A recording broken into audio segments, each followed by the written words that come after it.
centuries and a half. It's not a short time. 350 years about. Now, look here. Our experiences were not very agreeable. I said in the United Nations several years ago that imperialism is not yet dead, it is only dying.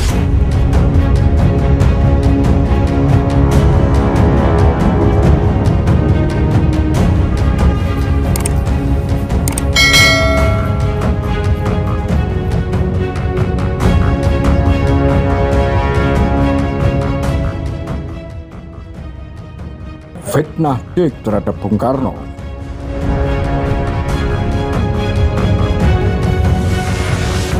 Buku Soekarno File, Bung Karno dalam G30 SPKI.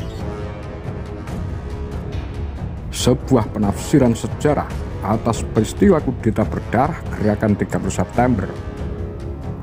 Peristiwa G30 SPKI didalangi oleh Presiden Soekarno.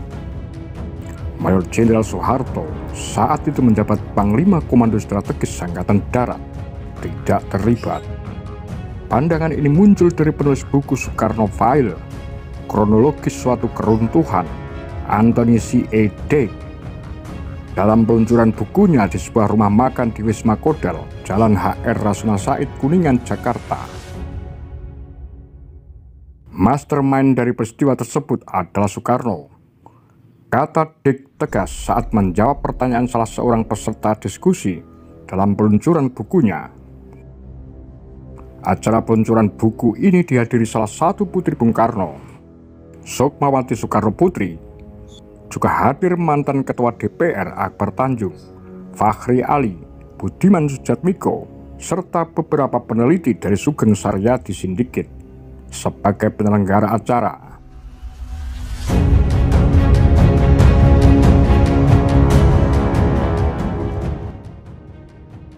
Menurut Dick, Presiden Soekarno telah mengetahui 2 hari sebelumnya bahwa 1 Oktober pukul 4 adalah hari kudeta. Soekarno telah mengetahui Jenderal TNI Angkatan Darat mana yang menjadi sasaran dan apa yang akan terjadi terhadap mereka. Dia menyampaikan tidak menemukan bukti-bukti yang dapat mengatakan bahwa Soeharto terlibat. CIA juga tidak terlibat. Cerita sebenarnya jauh lebih sederhana dan kurang meriah setelah arsip Amerika dibuka setelah sekian tahun, paparnya. Tuduhan kepada Soeharto sebagai dalang peristiwa G30 SPKI menurut Dick tidak beralasan. Alasannya, tindakan yang diambil Soeharto adalah reaksi atas tragedi yang menimpa pada jenderal. Lalu dijelaskannya, pada 4 Agustus 1965, Soekarno pernah memanggil beberapa orang ke istana. Salah satunya Untung. Untung CS itu diminta untuk menindak para jenderal yang dianggap tidak loyal karena menolak pembentukan Angkatan Kelima. Untung yang merupakan salah satu perwira pengawal Presiden Soekarno menjawab, "Jika Bapak membiarkan kita menindak para jenderal, saya akan melaksanakan perintah apapun dari pemimpin besar."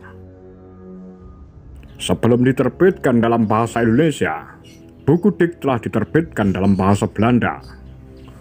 Buku setebal 549 halaman ini diterbitkan Aksara Karunia pada November 2005. Untuk penelitian ini, Dick banyak menggunakan dokumen rahasia di Amerika Serikat yang kini bisa diakses publik.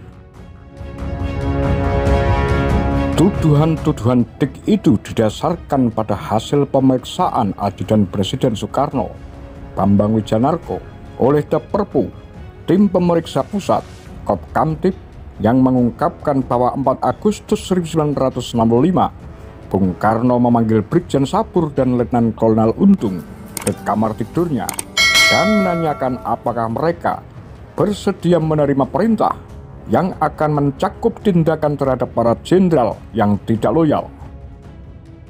Untung menyatakan kesediaannya. Keterangan Bambang Wijanarko itu yang dijadikan alasan Dick untuk menyimpulkan bahwa Soekarno bertanggung jawab secara langsung atas pembunuhan 6 jenderal. Yang menarik, Dick mengaku menerima laporan pemeriksaan itu di hotelnya di Jakarta melalui pos dengan tanpa alamat pengirim. Naskah misterius itu diterbitkan pada 1974 di Leiden, Belanda, dengan pengantar dari Anthony Dick berjudul The Devious Dalang, Soekarno and the So-Called Untung Push, A Witness Report by Bambang S. Wijanarko. Pada 1990, pemerintah Indonesia melarang peredaran buku The Devious Dalang dengan SK Jaksa Agung nomor Cap 059-J.A-8-1990 dan instruksi Jaksa Agung nomor INS 014-J.A-8-1990. Keduanya tertanggal 14 Agustus 1990. Pada 2005, penerbit Aksara Karunia menerbitkan Soekarno File yang terdiri atas 549 halaman. Bagian lampiran sekitar 300 halaman, lebih banyak daripada isi buku. Pada bagian appendix dicantumkan secara lengkap teks Indonesia, kesaksian Bambang Wijanarko yang sebelumnya dimuat pada The Devious Dalang. Dengan demikian, sebetulnya penerbit Aksara Karunia telah menerbitkan ulang buku yang pernah dilarang di Indonesia. Dokumen Wijanarko itu sangat lemah dari sudut metodologi sejarah. Sebab beberapa tahun setelah itu, ketika mendiskusikan buku Sewindu bersama Bung Karno, Wijanarko mengakui bahwa pengakuan tersebut diberikan secara paksa. Pada 27 Maret 2006, Aswi Warman Adam menyurati keluarga Wijanarko yang mengirimkan kliping harian Merdeka terbitan 5 dan 7 Oktober 1974. Pada koran tersebut, 5 Oktober 1974 diberitakan tentang dibukukannya kesaksian Wijanarko. Namun pada 7 Oktober 1974, Bambang Wijanarko menyatakan ia tidak tahu menahu. Ia tidak kenal dengan Anthony Dick dan penerbit buku itu.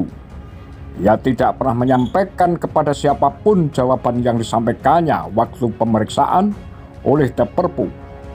Ia tidak pernah diberitahu tentang penerbitan buku itu. Hasil pemeriksaan oleh The Perpu itu merupakan suatu berita acara, kesaksian yang harus dirahasiakan sampai disidangkan di pengadilan. Dari jawaban Bambang Wijanarko itu, apakah dapat disimpulkan bahwa Anthony Dick dalam penerbit tersebut selain melanggar etika juga telah membocorkan atau menyebarluaskan rahasia negara Indonesia kepada pihak internasional. Yang sangat mengherankan, Bambang Wijanarko meninggal tahun 1996, sedangkan buku The Devious Dalang terbit tahun 1974. Dick sendiri dalam beberapa kesempatan berkunjung ke Indonesia dalam rentang waktu 22 tahun itu, antara 1974 sampai dengan 1996. Kenapa Dick tidak mewawancarai Bambang Wijanarko? Selain sangat lemah dalam hal sumber, secara logika, kesimpulan Dick kurang kuat kalau Soekarno yang ingin memecat Jenderal Yani atau jenderal lainnya. Dia bisa melakukannya setiap saat. Mengapa harus dengan cara yang berliku-liku? Mengapa Soekarno yang sedang berkuasa membuat persekongkolan agar terjadi kudeta yang bisa menggulingkan dirinya sendiri? Dengan kata lain, Soekarno mengkudeta dirinya sendiri. Apa pandangan Anda? Demikian kura-kura Pakar Lambe Sundel.